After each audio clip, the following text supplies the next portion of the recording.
The Trial of Cardigan Jones, written and illustrated by Tim Egan. Cardigan walked by Mrs. Brown's house just as she was putting a fresh-baked apple pie in her window. Cardigan loved pies.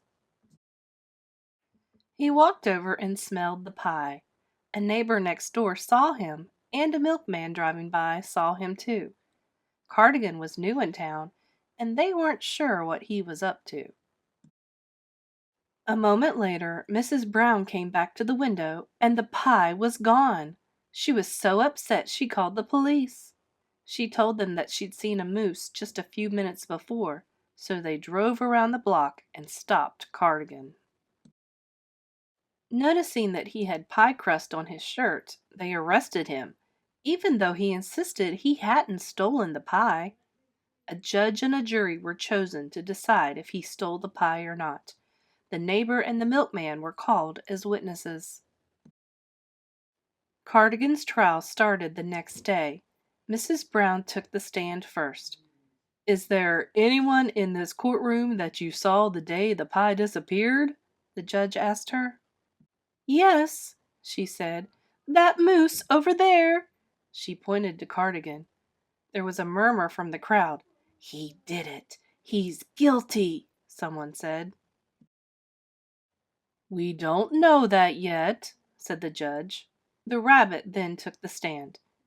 "Did you see anyone near the pie?" the judge asked the rabbit. "Sure did," said the rabbit. "That moose right there. He stole it." "No, I didn't," shouted Cardigan. "I didn't steal it. I promise." "Order!" shouted the judge. Cardigan turned, and his antlers bumped a statue and sent it crashing to the floor. It made a really loud noise, and the jury gave Cardigan dirty looks. "Next witness!" shouted the judge. The milkman then took the stand. "Who did you see around the time the pie was taken?" the judge asked. "The moose," he said. "No question about it. He walked right up to the window. His face was practically touching the pie." By now, some folks were convinced that Cardigan took the pie, even though the judge kept saying, "We still don't have any proof." Finally, Cardigan was called to the stand. As he crossed the courtroom, his antlers got all wrapped up in the flag. It took him over a minute to get untangled. "He's a troublemaker," declared a gopher.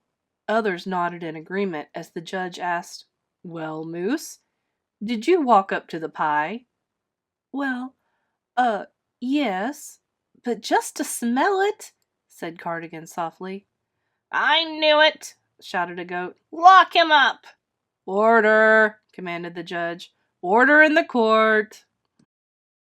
"But I didn't take it," insisted Cardigan. "Honest!" He stood up, and his antlers knocked the judge's gavel to the floor. "Sit down!" shouted the judge. But as Cardigan went to sit, he bumped the judge with his antlers. The judge fell to the ground. "He hit the judge!" shouted one of the security guards. They grabbed Cardigan and started taking him away. The jury members had made up their minds. But the judge stood up and said, "Now just hold on a minute. I'm curious about something," he said. "Follow me." He walked out of the courtroom, and everyone followed him through the town. They reached Mrs. Brown's house, and the judge walked around the outside to the window where the pie had been. Sure enough, there, smushed all over the bushes, was the apple pie. It didn't smell very good anymore.